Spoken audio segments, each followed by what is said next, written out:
Thanks very much.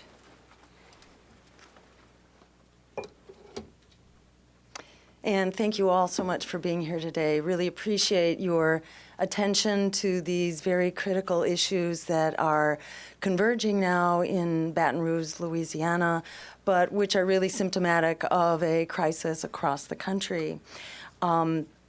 So first, I just want to say a quick word about Baton Rouge, and in particular Denham Springs, where we've just returned from, and we had the honor of being escorted through some of the most tragically struck areas of Baton Rouge, where essentially there has been no recovery and almost nothing in the way of services. From the point of view of the residents in Denham Springs, at least in the neighborhood that we were able to see, this is another case of very unequal recovery. In fact, one of the residents of the shelter that we visited was actually a displaced person from Katrina and from New Orleans, who had never been able to return to New Orleans because the recovery there was also a case of unequal recovery. And their feeling was that the services on the part of FEMA and on the part of the nonprofits just weren't coming to their neighborhood, whether you were talking about help gutting their homes, food relief, services with laundry just to be able to wash their filthy materials, and just help trying to salvage their precious memories and lifetime possessions. We saw out on the street not only furniture, bedding, cabinets, walls, and so on, but the mementos of their lives and of their children, including sports trophies and photos and things of that sort. So this was clearly a very wrenching moment for them. They felt incredible strength and courage from the generosity of the community. One of the women we spoke to there had been staying in a neighbor's house who had taken in 22 people that were displaced on their street. And we were hosted there by the Louisiana Green Party and their connections to some of the impacted people, and also to many of the nonprofit groups, including Together Baton Rouge, North Baton Rouge Disaster Relief, the Mutual Aid Disaster Relief, and also 510 Denham Springs, which is a GoFundMe effort to help support some of the neighbors trying to salvage their homes. Also, those were the main groups that we were working with. And their resilience and their strength and their optimism was really incredible. It's of interest that the shelter we visited, the LM Lockhart Center, was not an official shelter because there aren't enough official shelters to go around. The shelter was housing, really a community center, was housing 12 families, including some who had previously been displaced in Katrina, as I mentioned. And it's also of interest that one of the people who helped get that shelter going was General Honore, who was the in charge of the federal relief effort, the state or federal military who had come in and finally had brought order to the New Orleans relief effort. And here he was kind of doing the same thing on a smaller scale in Baton Rouge. And as you probably know, there are something like 100,000 people who have filed for federal relief, and that many of the people, most of the people, I think, were not covered by insurance because this wasn't a flood zone. So just looking at the larger sense of this, we have a climate emergency that is really taking place, in the headlines all over the country right now. Both the floods, which aren't limited only to Louisiana, but we've seen the recent floods in in Arizona, in West Virginia, in Texas. We are seeing 500-year, some people call them 1,000-year floods from these extremely heavy rains that are undoubtedly related to climate change. Any one storm cannot be definitively pegged to climate change, but when you see so many at such extreme levels, there's no question, according to the scientists, that this is a consequence of warmer air that holds much more water, and when it's triggered to downpour, it really flows. And as you know, it's not just the floods, it's also the drought, the heat waves that we've seen across much of the country, and the fires on the West Coast, which at last count had displaced, what was it, some 82,000 people had been evacuated as of last week. And then in addition, there are these growing warnings about sea level rise. According to James Hansen, the foremost climate scientist, he is predicting meters worth, that is yards worth, not 1 yard, but many yards worth of sea level rise as soon as 50 years from now. And that, of course, would be an absolutely devastating sea level rise that would essentially wipe out coastal population centers, including the likes of Manhattan and Florida and so on, and actually all over the world, the entire country of Bangladesh. So this is not something we want to continue charging headlong towards. And we know that even under the so-called all-of-the-above climate plan of the Obama administration, that greenhouse gases have not just been rising, but the rate of rise has actually been accelerating. So this is why, we call for essentially declaring a climate state of emergency, recognizing that we are facing civilization-threatening events now, and the time window to prevent them is closing rapidly. This isn't something that can wait 50 years. If we're going to stop it, we need to stop now because there's a long delay in the impact of those greenhouse gases, even the ones that are already there. And this, I'll talk about our solution. I'll summarize it very briefly in a moment. But I just want to point out early here that this underscores why we think an open debate is absolutely critical in this election. There will otherwise not be a candidate who is not taking money from the lobbyists, the corporations, super PACs, et cetera. We're the only such campaign that is not compromised by the power of big money, the big banks, the fossil fuel giants, the war profiteers. We are the only clean, people-powered campaign in this election, so we have the unique ability to actually tell the truth here, not only about climate change, about the endless and expanding wars that are making us less secure, not more secure, while they cost us over half of our discretionary budget and about half of your income taxes, yet we only make the terrorist threat bigger with each turn of the cycle of violence. So there are a number of interrelated issues here where we have the unique ability to tell the truth.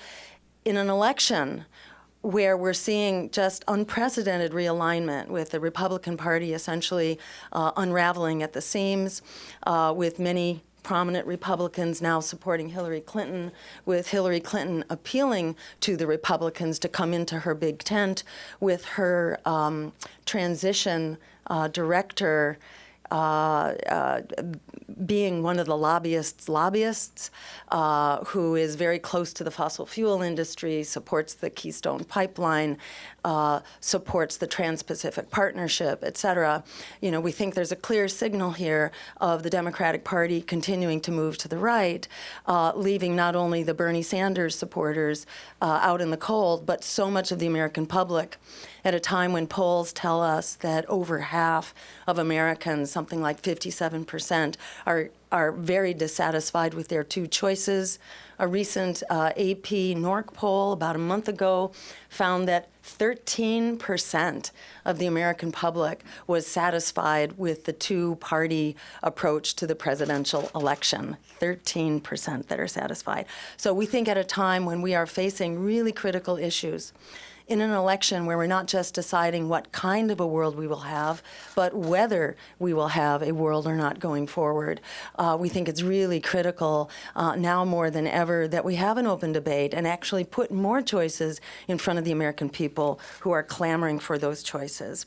And then just a quick word about a solution here to this crisis. And essentially we're saying we've got to declare the state of emergency that we have, and that emergency is compounded by existing racial disparities and economic disparities that put the most vulnerable on the front lines of the climate crisis as well as on the front lines of the economic crisis. So we call for a joint solution that solves these two problems. The economic recovery has come to those on the top, but not to most Americans.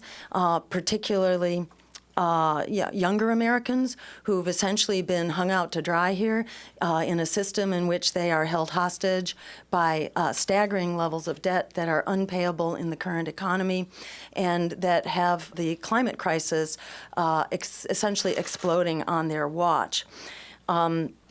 So we call for a solution here that addresses both the economic and the climate crisis.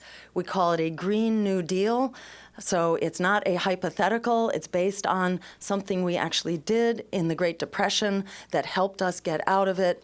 And that is an emergency jobs program that would create 20 million jobs, ensuring that every American who can work and wants to work has a decent paying job, a living wage job as part of this emergency mobilization, which we also call a wartime scale mobilization.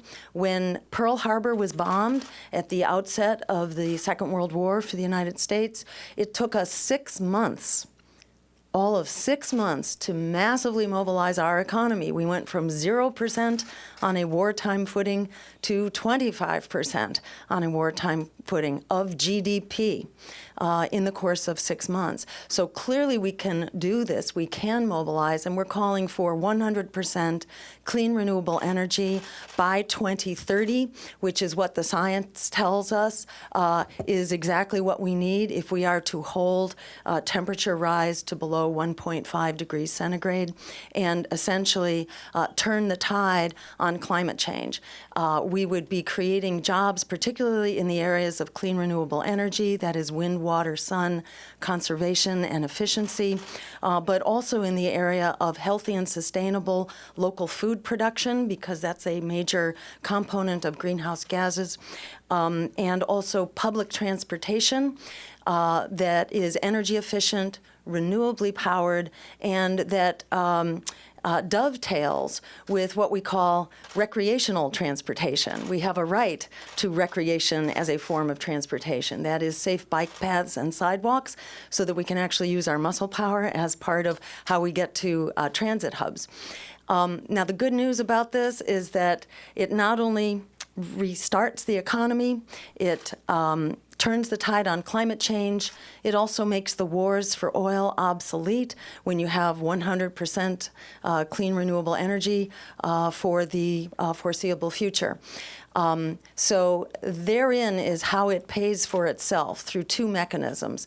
And the first I'll mention has actually been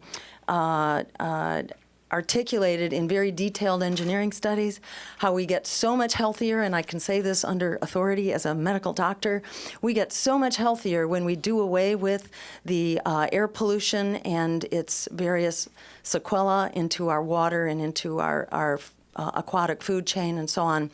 When we do away with those fossil fuel exposures, which, by the way, cause 200,000 premature deaths in this country every year, 200,000, and make major contributions to the epidemic of asthma, to heart attacks, to strokes, and to cancer. So when you actually do the numbers on this and you look at the contribution of fossil fuels to this public health burden, it turns out we get so much healthier when we zero out fossil fuels that our savings in healthcare expenditures is actually enough to pay the costs of the transition over approximately a decade and a half, according to one of the prominent studies here. So it pays for itself in terms of health benefits, but also if you then factor in the reductions in our military expenditures, our bloated and dangerous military, which is not making us safer, but demonstrably less safe, if we cut that military budget, that too puts hundreds of billions of dollars into the money that we need in order to undertake this Green New Deal. So essentially, it is a win-win-win for our economy, for our climate, for our health, and another one for peace and international security. A couple other just real quick mentions. We also call for a just transition that ensures both workers in the industry and communities, like in coal country, for example, that they will not lose jobs until those jobs are replaced, or there will be transition support, as the state of New York, for example, adopted recently in their phasing out of their coal plants. They assured their workers of comparable financial support and benefit coverage for a period of 2 years. We would be looking at a longer period than 2 years. And that's, I'll leave it at that and open it up to your questions, just underscoring that we're really at a critical moment of transition here on the climate, as well as on related issues, including global conflicts, which very often are related, in fact, to access to fossil fuels and their routes of transportation. So we're at kind of a Hail Mary moment here, where we very critically need to change course. We need to have an open and honest discussion about what we're actually facing, particularly our younger generation, which has been held hostage not only by a predatory economy, a predatory system of student loans and public higher education, but also by the full weight of the climate crisis that is falling on their heads. And I would mention, by the way, that the number of young people who are locked into student loan debt, which is essentially unpayable for most people, and it's not just young people, it's now well into middle age. That's 43 million people trapped by student loan debt. That right there is enough to win a three-way presidential race, because 43 million is a plurality in the presidential vote. That's a lot of people who could be mobilized. So when I'm asked, well, aren't you just going to spoil the election? I make the point that, we're looking at some pretty serious stuff here. The American people are at a unique moment in history. We have never had such a majority support for truly transformative change. The American people are unhappy, distrust and dislike the two major party presidential candidates. This is not a time for the political pundits and the party operatives to be telling the American people to be good little boys and girls and just keep voting for the same two parties that have demonstrably thrown people under the bus. We think it's really important for us to have that open conversation, and for my campaign and actually Gary Johnson's campaign to be on the ballot. There are to be in the debates. There are 4 candidates in this election that will be on the ballot for just about every American voters. In America, we have a right not only to our vote, we have a right to know who it is that we can vote for. I'll open it up there. Thank you very much. So, Dave Weigel, Washington Post. You are taking public financing. Every other major candidate has pulled out of that system. It seems to be collapsing.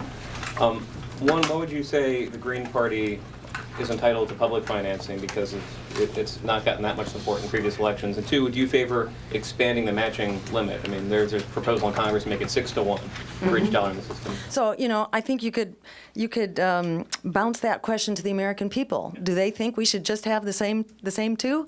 They're screaming no, and we're seeing the Republican Party unravel, and we're seeing the Democratic Party move to the right. We have one demo Republican big corporate party right now, and the American people are tired of being thrown under the bus. They're sick of a rigged economy, and they're sick of the rigged political system that delivers it.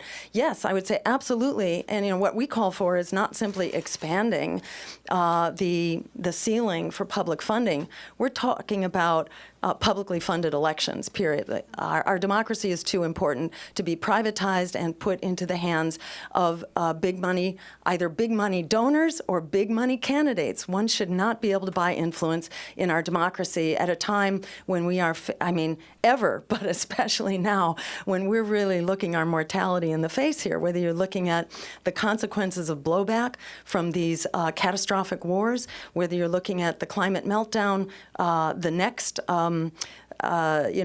meltdown of our economy, which continues to teeter on the brink. The banks are bigger than ever and more prone to fail as ever. Just look at the new nuclear arms race, where Barack Obama basically said $1 trillion on a whole new generation of nuclear weapons. We should be in the process of rapidly, disbanding, retiring all nuclear weapons and joining what looks to be coming out of the United Nations now, which is a new a call essentially to ban nuclear weapons. The other nations of the world are now beginning to move outside of the nuclear nations who have neglected their responsibility to move towards disarmament for too long. So, that's the bandwagon that we need to get on. Next question? Yeah. Stephen Olemacher with the AP. What do you make of a presidential campaign that has in many ways devolved into just a contest of personalities as opposed to a discussion of the issues? I think it speaks volumes about what's happened to our political system, and this didn't just happen overnight. This is really where we've been going, and now we see it kind of at a new, horrifying extreme, where, the news becomes the transitions inside of the Trump campaign. Really? Is that what we're talking about in this election? Changes of staff? We have, our future is imperiled right now. And there are more important things for us to be talking about. I think personally, as someone who has struggled with this system for many years, first as a physician, and then as a physician recognizing that we were not going to cure what ails us inside of this very sick political system, that if we want to, fix the things that are literally threatening life, limb, and survival even, we need to heal our very pathological political system. I think in this election we're seeing that that political system reach its logical conclusion. It is bought and paid for by big interests. We saw that in the Sanders campaign. They could raise up a principled agenda, but it was sabotaged like every other principled rebel in the Democratic Party over the past many decades. They're allowed to be seen and heard for a little while, and then they get taken down and essentially disappeared. And in this case, disappeared out of the Democratic convention. Bernie Sanders was relegated to a footnote, and then we saw the emails, of course, about how the DNC had been working in collusion with Hillary's staff and with some members of the big media, to sort of tilt the playing field in that direction. So, this is a systemic problem, and I think the disgust that the American people are feeling right now has really reached breakthrough proportions. This is a realignment election. Everyday people are looking for a new political voice that's not part of this compromised demo Republican Party. And I'd say hold on to your hat. There is a critical conversation that is waiting to be held. And once it begins, I think all bets are off about where it goes. If that's what you say is true, why aren't you doing better? Well, it may have something to do with the fact that, according to the New York Times, and this is now about 3 months ago, Donald Trump had gotten $2 billion worth of free media. Hillary Clinton had gotten $1 billion of free media, and Bernie Sanders had about half as much. And we've had essentially zero up until this past week, when we have, 5 minutes here and there, with the exception of the CNN town hall, where we were trending #1 on Twitter. So, I would say every indication is that people are really hungry for more. Polls show right now that very few people have even heard of our campaign, and if they've heard of it, they have no idea what it represents. So, I'd say to those who think that our campaign is too, uninteresting to the American public, try us, Let us have that exposure out there, bring us into a debate, and let's see what happens. Okay. Stein, and then- Two questions in terms of your practical hurdles. One is the Commission on Presidential Debates and their 15% criteria based on corporate polls. And secondly, isn't part of the issue, by the way, Sam Husseini with votepack.org. Thank you. Isn't part of the issue that some people who agree with you are effectively driving down your numbers? I mean, Noam Chomsky is basically telling people climate change, the very issue that you talked about, Trump is a climate denier. You got to vote for Clinton in so-called swing states. How do you get past that hurdle when people who presumably agree with you on the issues are effectively driving down your numbers? So let me take that in two pieces. First, about the Commission on Presidential Debates. The League of Women Voters, when they quit, and the commission came in and basically took over, the League of Women Voters quit because they said this is a fraud being perpetrated on the American public, basically because of the inordinate power of the commission, which is essentially representatives of the Democratic and Republican parties. It's the two parties essentially controlling the debates in order to silence political opposition.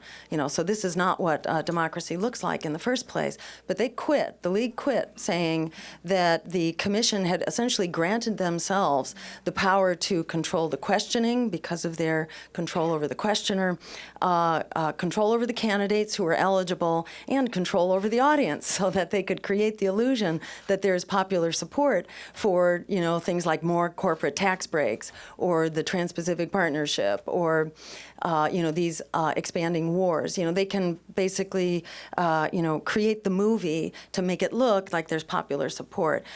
So we consider the commission illegitimate. It is not a public commission, and its name is very deceptive. And we think that 15% is a disservice to the American public, especially at a time when people are saying that they are extremely unhappy with the two choices and with the two political parties in the presidential election.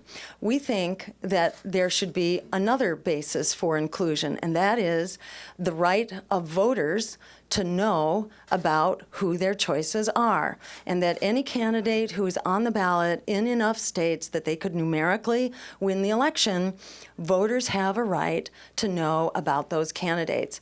And we will, we have challenged in the court of law without great expectations that that was going to go anywhere, and it hasn't. But there is still the court of public opinion.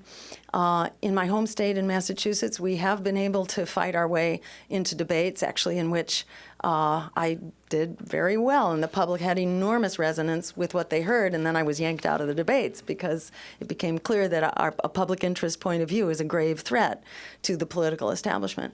But there are tools and strategies that we will be using. Thousands of people are signing up, and I encourage anyone who's interested to go to jill2016.com and sign up to be a part of the campaign to open the debates. I don't think the American people are going to take this one sitting down. In the last election, my running mate and I were arrested simply for trying to get into the grounds of the college where a debate was being held, and I think there will be, in the future, we won't be going alone.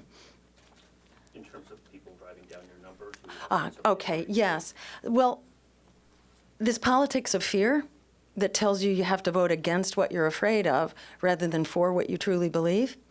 So Noam Chomsky has supported me in my home state, when he felt safe to do so.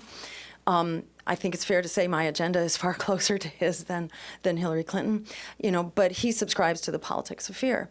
And, maybe there's a generational difference here, but I think young people growing up today do not see the Democratic Party as the party of the New Deal. They also don't see it as the party that's going to save us. They see it as the party of fracking. They see it as the party of opening up the Arctic, that pushed for the Trans-Pacific Pipeline until they were forced by the grassroots to stop. They see it as the party of expanding wars and drone assassinations. They see it as the party of immigrant deportations and detentions and night raids. So Donald Trump says terrifying things.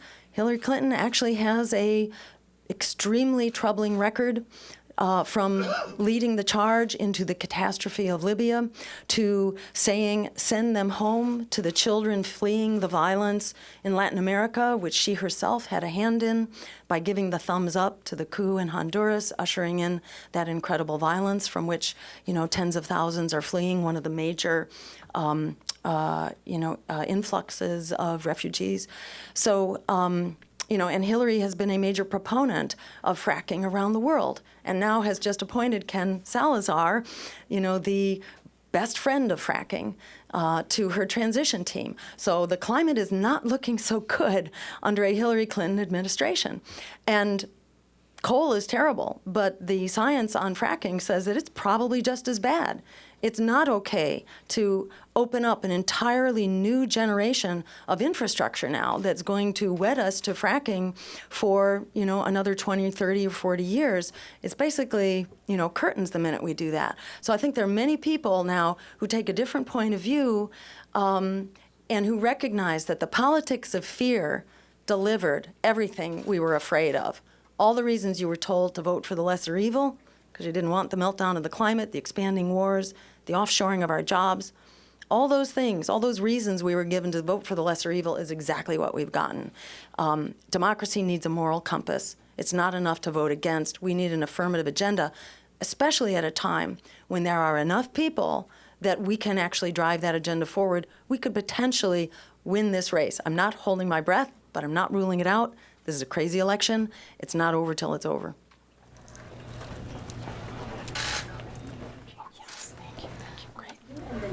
Jason Calvi with EWTN, the Global Catholic Network. I want to get your thoughts on you mentioned access, money and accessing politicians. What are your thoughts on the latest batch of Hillary Clinton emails in the State Department? What do those reveal about access? What do you think about that, and what should Americans be thinking about that? Exactly. I mean, I think it's not a coincidence that, that Hillary has the numbers that she has as one of the most untrusted presidential candidates ever. And the more we see of what went on in the Secretary of State's office, which Hillary attempted to cover up, to sort of take off the record by using her private server. I mean, this is sort of the elephant in the room around the private server. Why did she put national security information and the names of CIA secret agents? Why were they put at risk? She was clear about this, and the Inspector General's report about the emails actually makes this point, that this wasn't a mistake. This was by intention, and Hillary told her staff she did not want her personal business to be accessible to FOIAs, for example.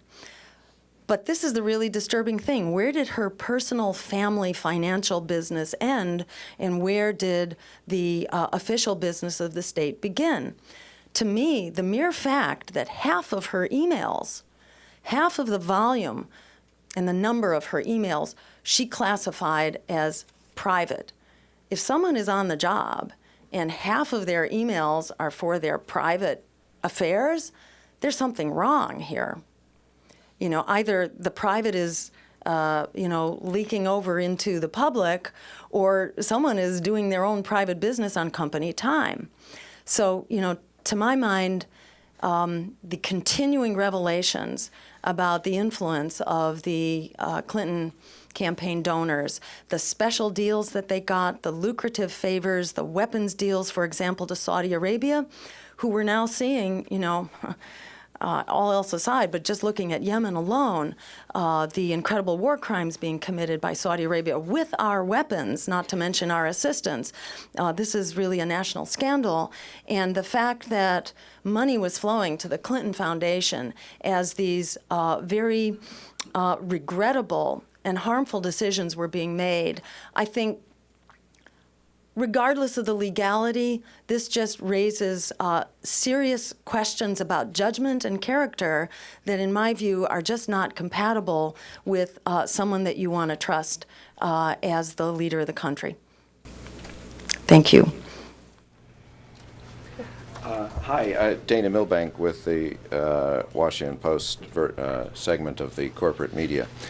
So I have a conundrum I want to present to you.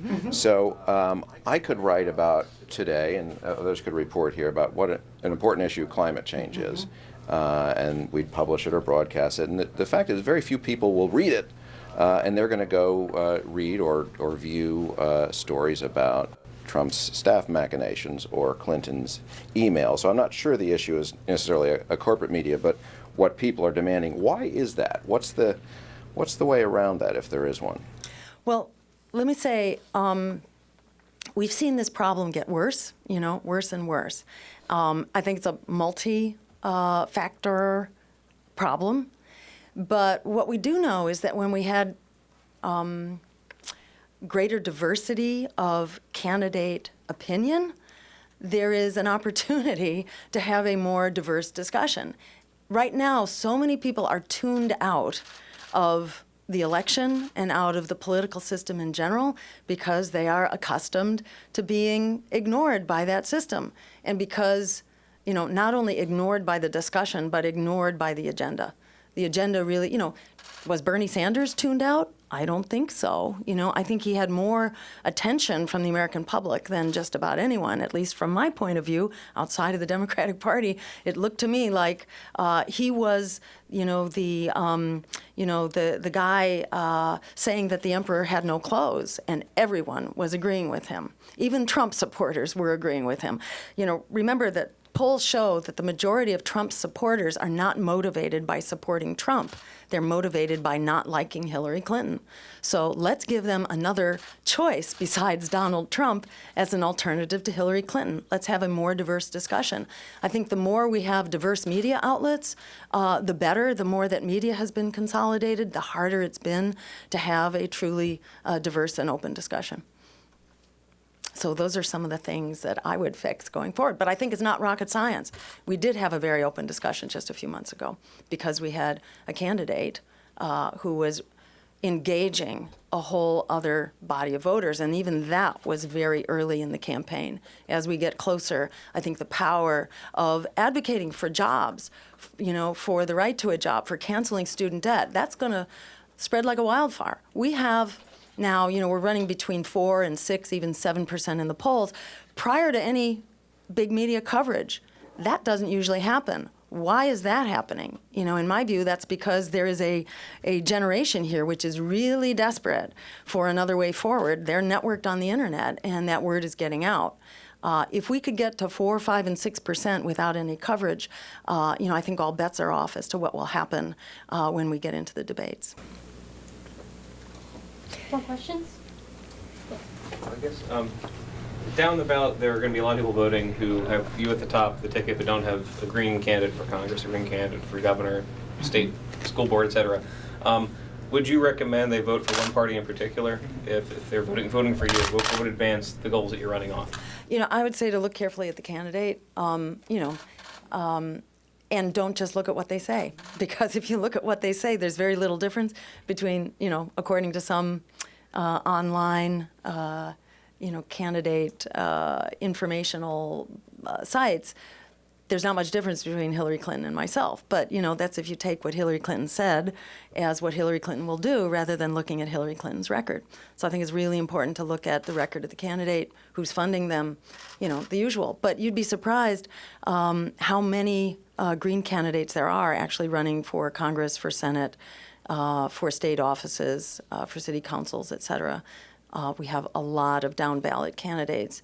And I would just say that, if the Black Swan event were to happen, in this age of black swans, and we wound up in the White House, I think we would find a lot of people ready to move with this agenda inside of the Democratic Party who feel like they've been held hostage by, prevailing politics. Yeah, after what we saw in the internal process, both in the Democratic and Republican Party, with suggestions of internal crisis in both parties, one would think that, that would be a good thing for, minor parties like yours to get some terrain to look more appealing to American voters. But that not seems to be the case. How do you explain this, I don't know, you call it irrational scenario? Yes. I think it has a lot to do with the fact that people haven't heard about our campaigns and they don't know who we are. The New York Times did a study about 2 or 3 months ago, which I may have mentioned before you came in, I think. Oh, that's all right. But it bears repeating that at the time, months ago, Donald Trump had received $2 billion worth of free coverage. Hillary Clinton, $1 billion. Bernie Sanders, about half as much. And we had received essentially zip, yet we are still running 4 to 6% in the polls without any coverage, which is pretty unprecedented in our history. When we had our first, peak below the curtain, or when the curtain came up briefly on CNN for a full hour, actually longer than that, town hall meeting last week. We were trending #1 on Twitter. We were #2 on Nielsen ratings. There was every indication that people were really hungering for more. So what would you think it would be necessary for parties like you to gain more? We are hoping to begin some more town hall meetings on primetime TV, to hold more town hall forums with myself and possibly with my running mate, so that we can actually be seen and heard by the American public. Because right now they don't have a clue who we are or even that we exist. I think the name of the game is all about empowering the American voter for what they are demanding right now, which is more voices and more choices. They don't like who they've got. So I think just by empowering the American voter to be the driver here in our democracy and in our election, that's what we have to do. And and let the chips fall where they may. But we've got to start with a inclusive and open democratic discussion. If we can't have it now, while we're looking our mortality in the face, and the American people are saying, this stinks, if we cannot change the discussion now, when, in heaven's name, are we ever going to change it? It's got to be now. Bless you. 2 more questions, and then we'll go to closing remarks. Okay, great. So I'll let's let you- take people who Yeah. listen, and then if no one else has spoken, I'll get to you. You mentioned how racial disparities play a role in who ends up at the front lines of the climate crisis. I was wondering if you could expand on that in relation to your experience in Louisiana. In Louisiana? Sure. I mean, Louisiana was like, what we saw was kind of like instant replay in Katrina, where so many of those hit hardest, were poor people and communities of color, neighborhoods of color. Not only that they were hit hard, but that the relief didn't come. And even years later, the relief didn't come. So when I was there in New Orleans for the 10-year anniversary, the numbers at that time reflected that about half of the African American population had not been able to return, even 10 years later, because that's not where the rebuilding happened. It's not where the salvage happened. And we could see that in the neighborhood where we were walking and driving through, that these were largely families of color that were just helping each other. and where volunteers were coming in. The Green Party was mobilizing from around the state to help people out because the needed relief just wasn't coming. So, people were very worried. And there we were seeing refugees from Katrina that were there in the shelter. And that shelter, by the way, was not even an official shelter, so it's not receiving support from FEMA. It's not getting drop-offs of supplies and food because it's not a recognized shelter. And it wasn't just Katrina, it was also Superstorm Sandy, where it was poor communities and African American and Latino communities that are, really the first to get hit and the last to get helped. So we see really a compounding of a crisis of racial justice, together with a crisis of the climate and the environment. So it's very important that we fix them both, and we need attention to both. Along those lines, I want to just mention briefly, in solidarity with the North Dakota Sioux, the Standing Rock Sioux in North Dakota, who are trying to protect their land as another disenfranchised group, another, people of color, who are trying to save their water supply, their traditional lands, as well as the climate.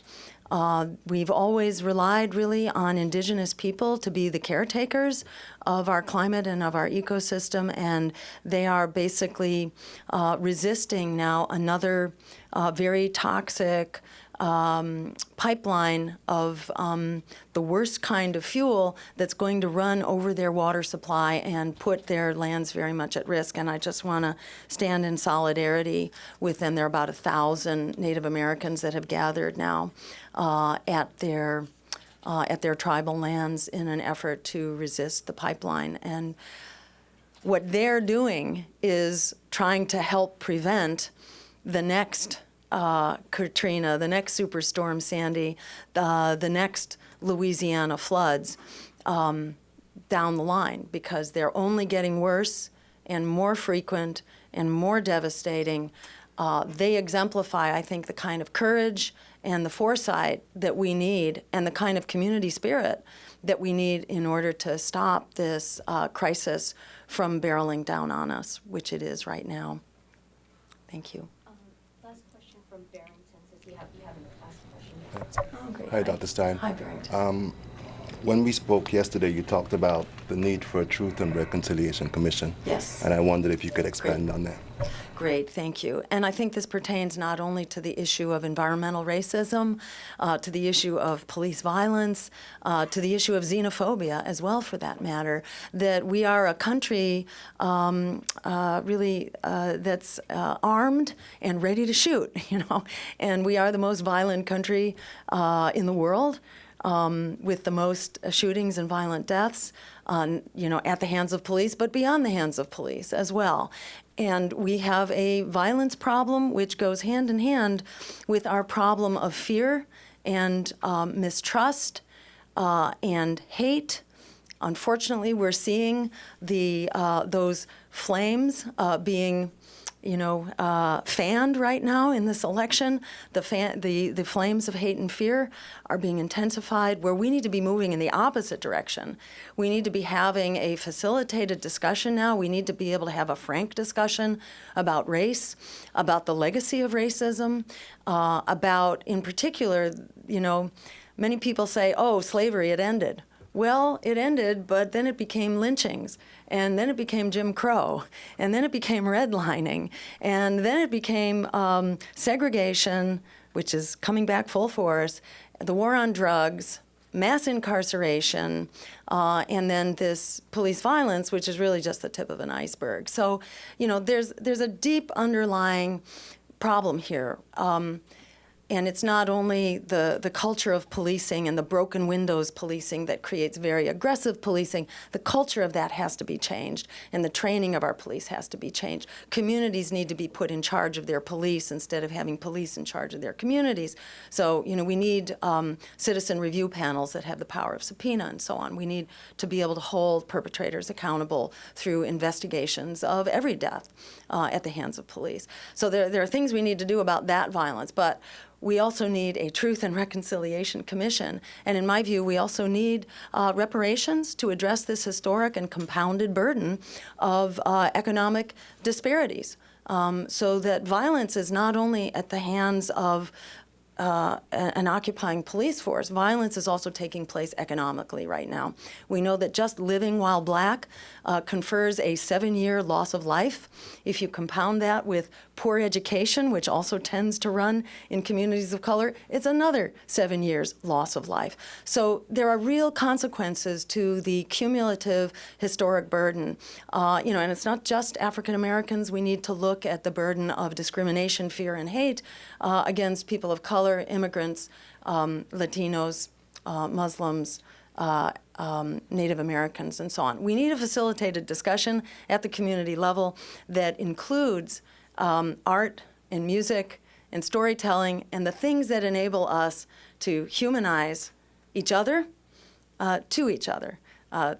This isn't rocket science. There is a whole, method for doing this, for helping us build trust and make friends and become a common community, which we must do if we are to solve any of the problems that we're currently struggling with. Thank you very much. We are just about at 11 o'clock.